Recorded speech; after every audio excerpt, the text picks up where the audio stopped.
Welcome back to my channel if you're returning, or welcome if you're new. We're gonna have a little chat about burnout as I eat my high protein dessert right here. It's oatmeal and Greek yogurt, got some chocolate on it, some strawberries. Let's get into it. You may not realize that you are burning out, and that's okay. The first step is to realize that you are burning out. If you're finding it increasingly hard to stick to your fitness goals, whether it be from work stress, school stress, life stress in general, it's gonna make it really hard for you to even fathom sticking to your goals when there's all this other chaos happening in your life. If you're feeling overwhelmed, like you can't possibly fit a workout routine or healthy habits or anything like that, if it seems like it's so far out of reach, the first thing you can do is try to see what can you remove or what can you prioritize, shift around in your life to make the goals that you care about still achievable. So you can recognize this by first doing self-reflection, doing check-ins with yourself. And it doesn't have to be in a dedicated space or time. It could be wherever you're at right now. Ask yourself, how am I feeling right now? And what do you think has led you to feeling this way? So first and foremost, you've identified how you feel, and then now you're trying to figure out how or why you feel the way you feel, assessing your triggers, assessing what's going on in your life that's brought you to this point in time or to this particular feeling.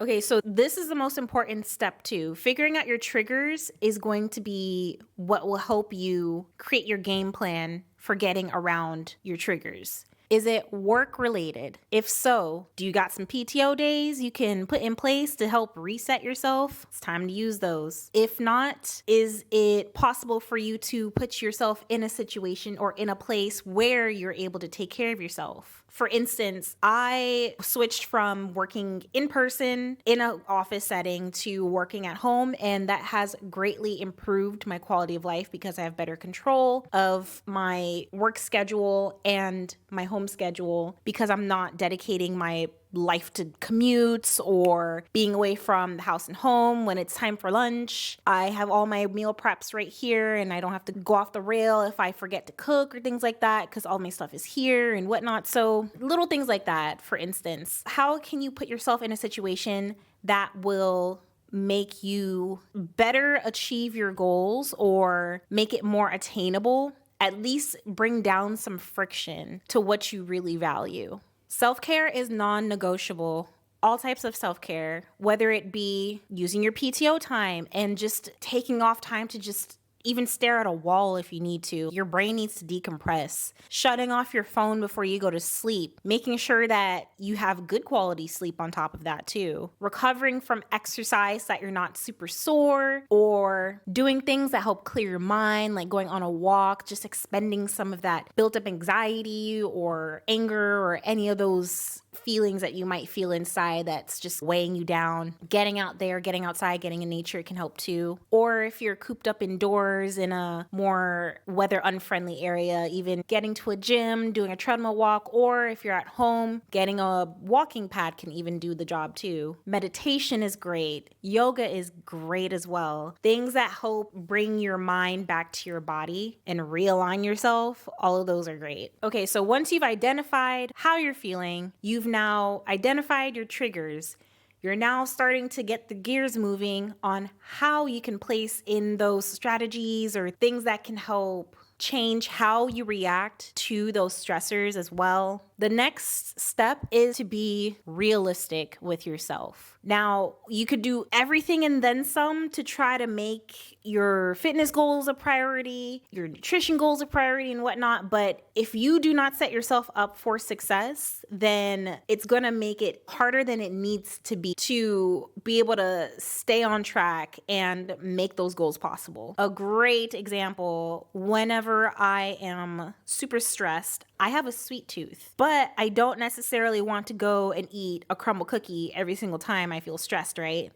So the way I'm setting up myself for success are swaps like this, where I'm doing these type of high protein snacks that helps still build to my goal. It's high protein and I need that. But at the same time, it's satisfying a sweet tooth. You have to be realistic about how you approach this though. If you know you find it really hard to stick to, for example, 5 days a week at the gym, you're barely even doing 3 now. Why are you doing that to yourself? Start low and slow, and remember, doing something is better than doing nothing at all. You can also make swaps where you need to. So another example is if you hate sprinting on the treadmill, which is great for body fat reduction, but also maintains body muscle. Yeah, sure. You could start sprinting, but how realistic or manageable is it for you to stick with that for basically the rest of your life if you want to actually maintain your results for as long as possible? Doesn't sound too great, doesn't sound too doable if you're starting out from complete scratch and that's just something that you don't like to do. That's fine. You could do things like high incline walking on the treadmill, which also really gets that fat burning, and it also helps maintain muscle growth that you've developed as well, because it is a resistance type of cardio. So it's not eating away at the progress that you've made, but rather helping to maintain it and even give it better quality. You may have heard of this, but I will say it again. SMART goals, SMART goals. It's suggested because it actually works. It's not just some cute acronym that's thrown around. It's actually something to keep in mind, even if you don't sit there and actually, okay, SMART, you know? The principles of it is really what you should take home. Specific, measurable, attainable, relevant, and time-bound goals. So what all that means is be wise about the goal that you choose and make sure that it is something that you can tell the difference in for the amount of time that you set it, but it's not something that is a reach, and it has to do with what you are trying to achieve. SMART goals. Also, if you're not feeling a workout for the day, it happens. It does. And the best thing you could do is still show up. If you have to dial back the intensity, then you can do that. If you gotta change it up just a little bit less reps, maybe one less set, maybe a little bit less time. The goal is for you to get in there in the first place. And you're gonna be surprised. Just setting foot into the gym or just even starting on a workout or a day that you're gonna skip, and out the blue you realize, wow, I actually was able to do this. Thank goodness I didn't skip it. You're going to realize that's going to happen a lot of the times as well.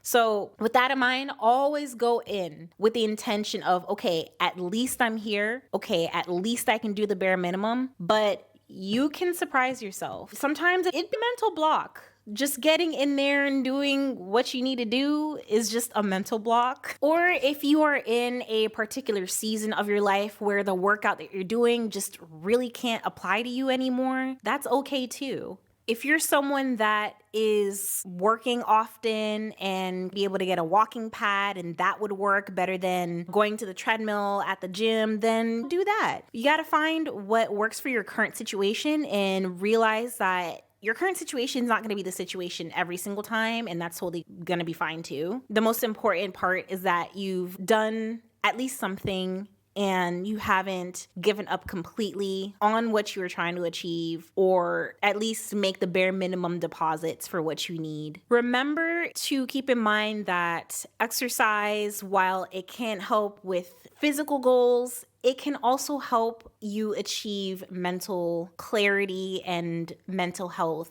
as well. It may seem counterproductive to go exercise when you're tired, but you may start to realize if you do start to show up when you don't want to, that it's actually giving you the energy that you need. And if all of those things that were mentioned in this video so far are difficult to at least maintain on your own, find some help. Find some support for someone that can be there with you so that they can hold you accountable, or so that they can share the experience with you so you don't feel like you're completely alone. I know for a fact if I didn't have my husband as my gym buddy, it would be extremely hard at this point to keep up with my full-time job and still take care of myself and my home and still find time to still exercise and do all of that stuff. That would be ridiculous. So I am grateful that I have him. And if you have somebody in your life that can take on that role of being your support buddy in your fitness goal, then absolutely do it. Don't even hesitate. And they'll be appreciative of it too if they're in the same boat. So y'all can just share the struggle together. Surround yourself with people that uplift you as well. So if you don't have a particular person in your life that you know, join group fitness, find a personal trainer, go to group event things where you can find other people that are doing the same thing as you so that you don't feel so lonely as well. And so that you can have that feeling that somebody's counting on you to be there as well.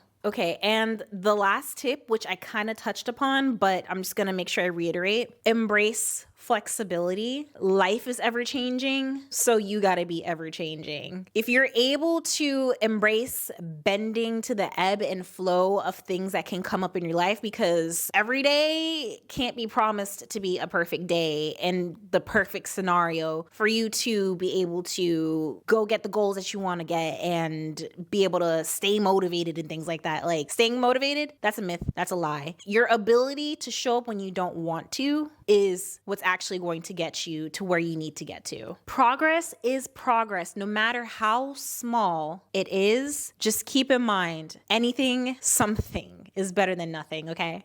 I hope you found these tips helpful. I was definitely inspired to make this video. There is a client of mine that I'm working with that brought up their situation, and I thought it would be helpful overall to just share these tips so that maybe it can inspire you to be able to stick to your goals a little bit, not easier, but at least have some strategies in place to make it doable. If you have any questions at all, please comment down below. I will be looking, I'll be answering.